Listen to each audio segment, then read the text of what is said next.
What's going on, guys? Anthony here with Doable. Welcome back to the channel.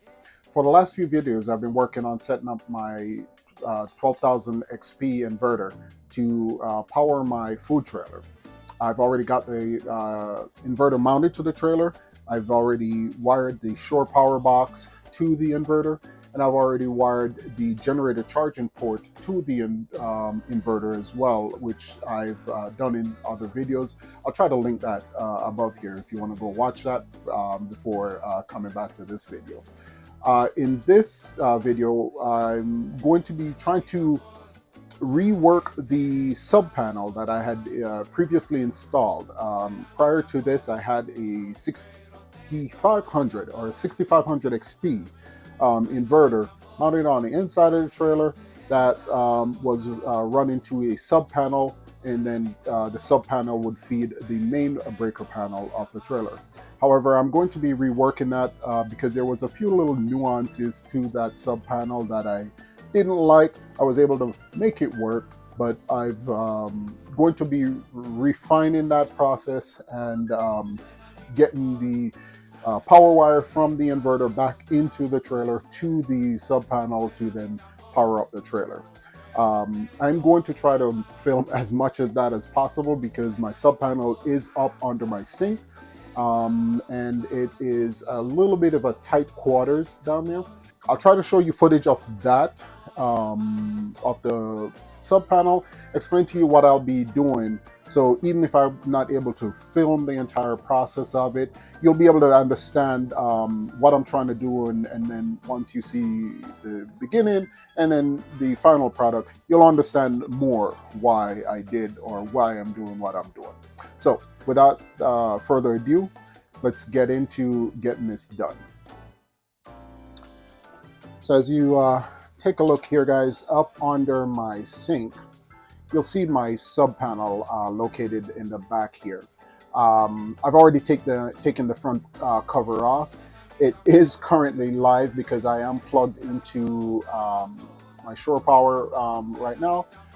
So I've only left that one breaker in there because it is currently powering the trailer, and I'm going to have to shut that down, get the power disconnected, and then rework my panel. The reason why I am reworking this panel is because I want to move the box up a few inches. If you look at the top here, you'll see that the main feed wire coming from the breaker panel, I had to manipulate that to be able to get it to work this way when I did it about a year and a half ago, about a year and a half ago. And it wasn't the most ideal setup. I had to do my best to kind of secure the wires and insulate them as best as I could because they ran short. If you can see the ground wire here, I had to extend that because it wasn't long enough.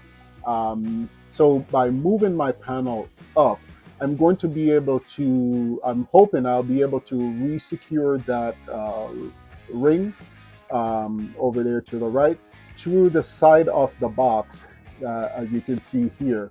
And once I get that back re-secured through that box, I will then be able to re-terminate all my wires and potentially have enough length on my ground wire to get it back into the ground lug.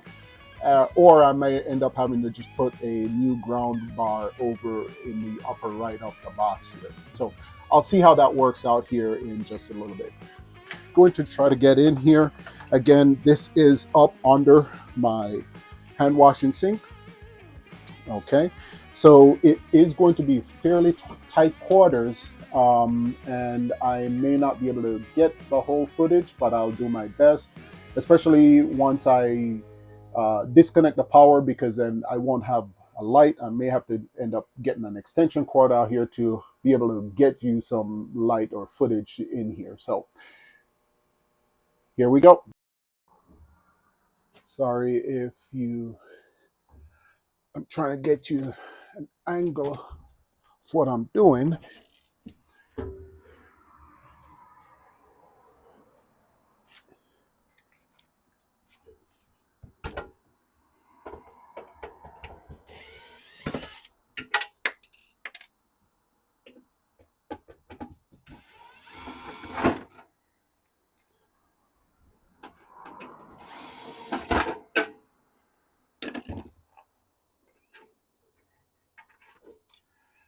need that screw. The goal here now is to, might have to move this water pipe or reposition it.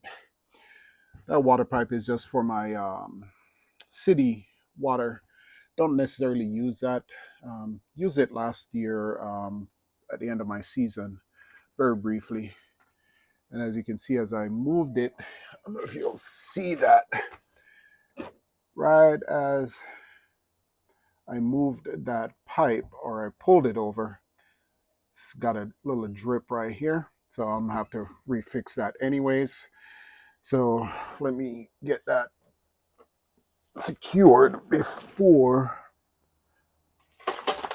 Don't want any water dripping into this box down here. So put this over it for now.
So here's the progress.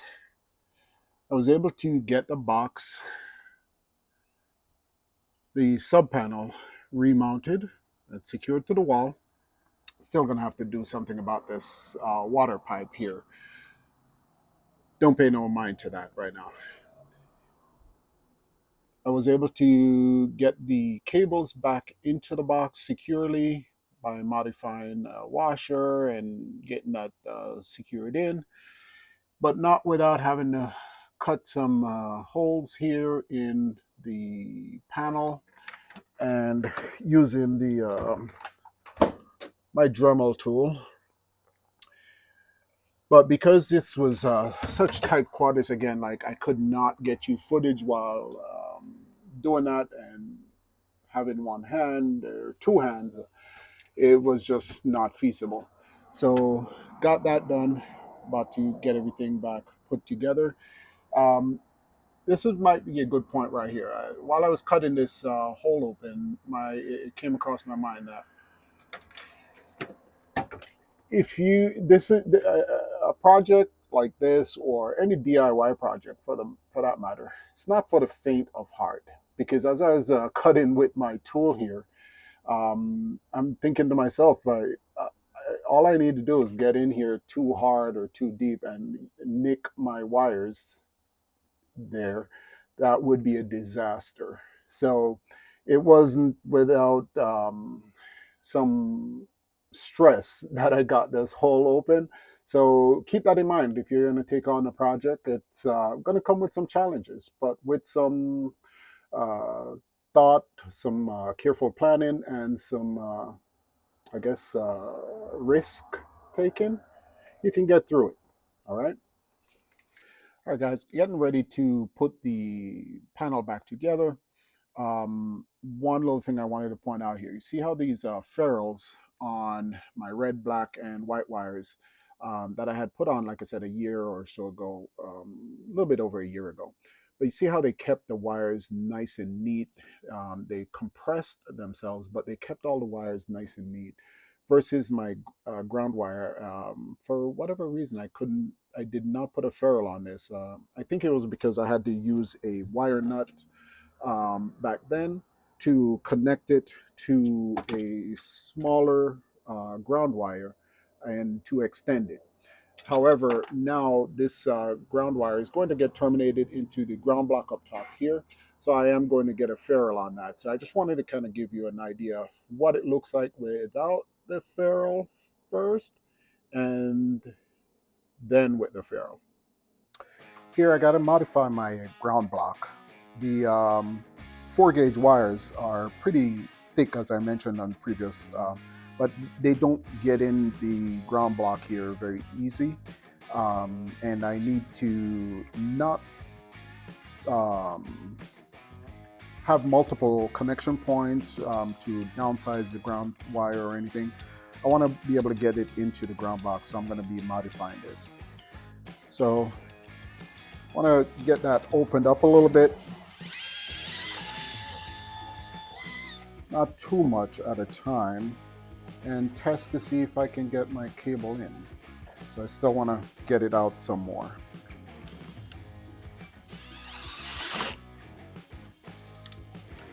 This is why you put things in a vise.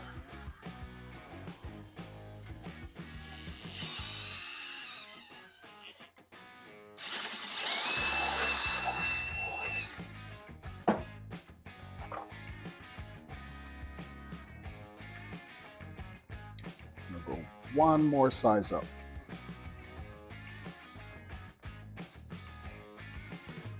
Tricky doing this and filming one hand on the camera, one hand on the drill.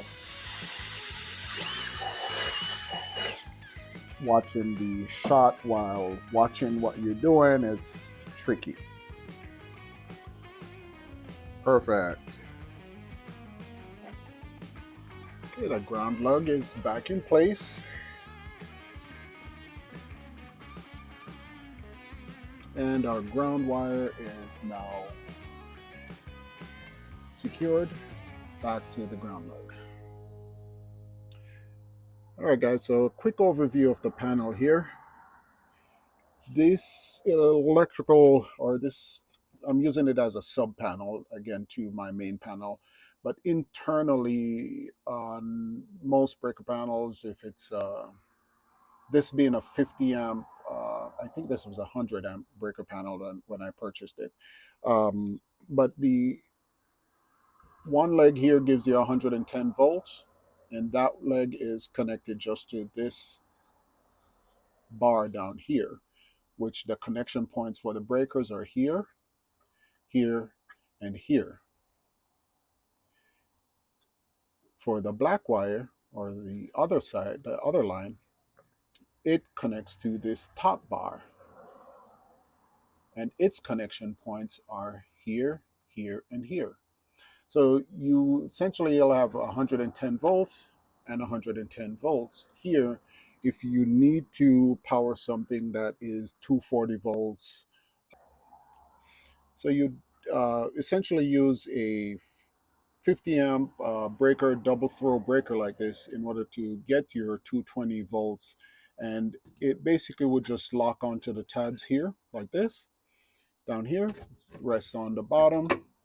And then once you toggle it up in place like that, all that did was these two pins here basically locked onto one bottom rung and one top rung, doubling up the voltage that you're able to then get off the breaker when you connect your appliance here.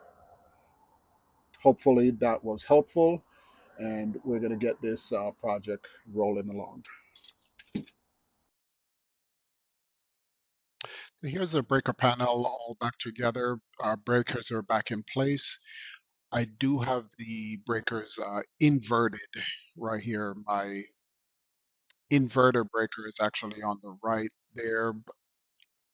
I did catch that mistake after I tried putting the panel cover on and switched them around. You'll see what I mean here once you see the panel on there. And then the one to the left here is from the generator for bypass. So I can run the panel off of the inverter, or I can run it off the generator separately or independently off the inverter. This inverter also has a generator dedicated input, which is, I did put a video together on wiring that up and explain that process in one of my previous videos as well. But this generator input here would be to bypass all that just in case the inverter failed.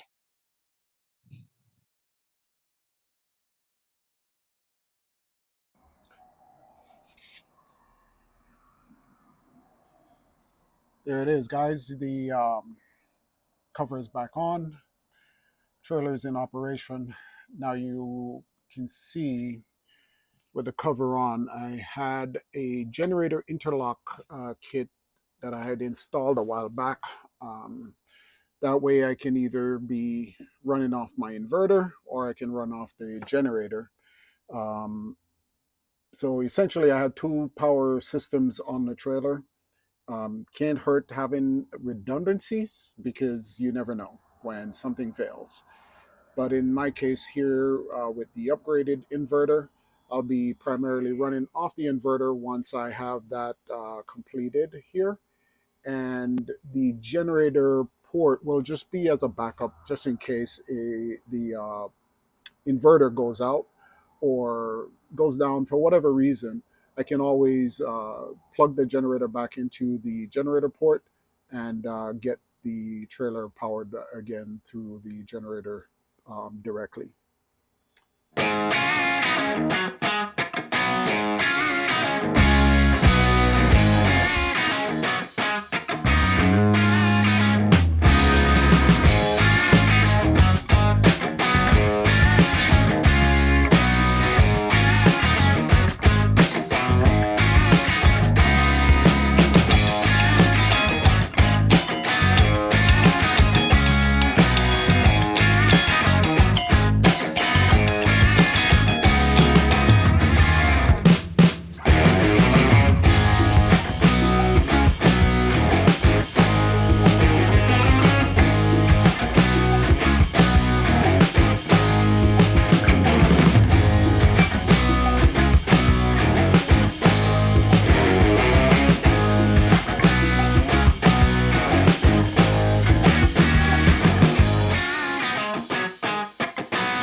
So we were able to get our flexible conduit pulled in, our 4 gauge, 4 terminal or 4 conductor wire for our main feed from the inverter into the breaker panel. This is still up under the hand wash sink area where the breaker panel is. And now it's about time to get the terminals terminated onto the breaker panel and get this cable secured.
So the inside PV wires are reconnected.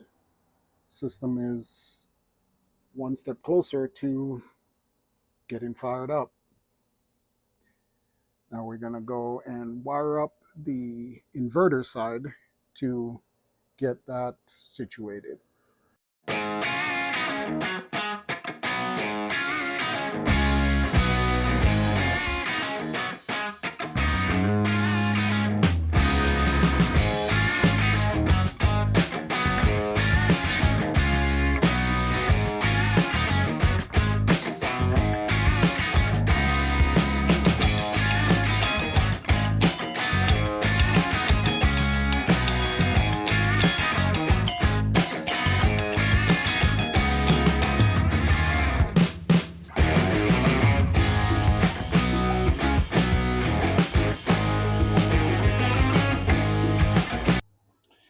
And that takes care of our PV wiring from the inside.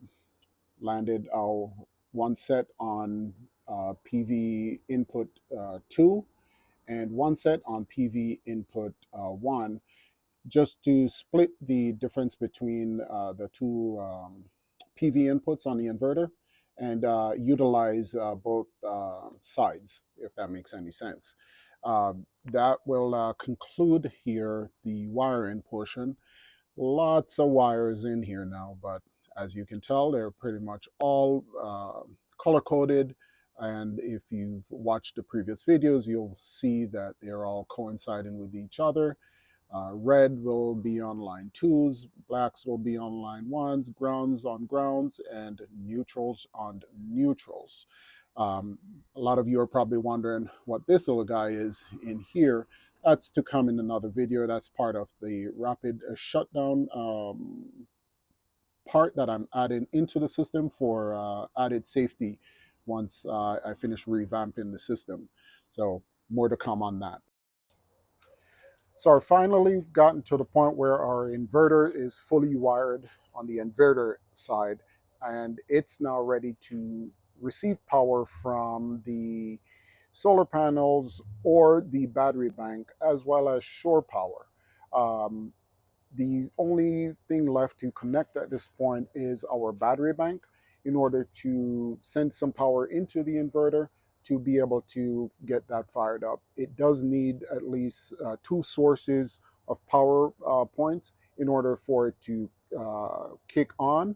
But with just my solar array and the shore power, I'm not ready to just flick that switch just yet, because I do want to be able to capture the sun as soon as I'm able to fire it up. That way I can start charging the batteries and making sure that everything is testing just fine. Our next step will be to get our battery bank built and our battery rack in place. That's going to be a process that will be our next video coming up.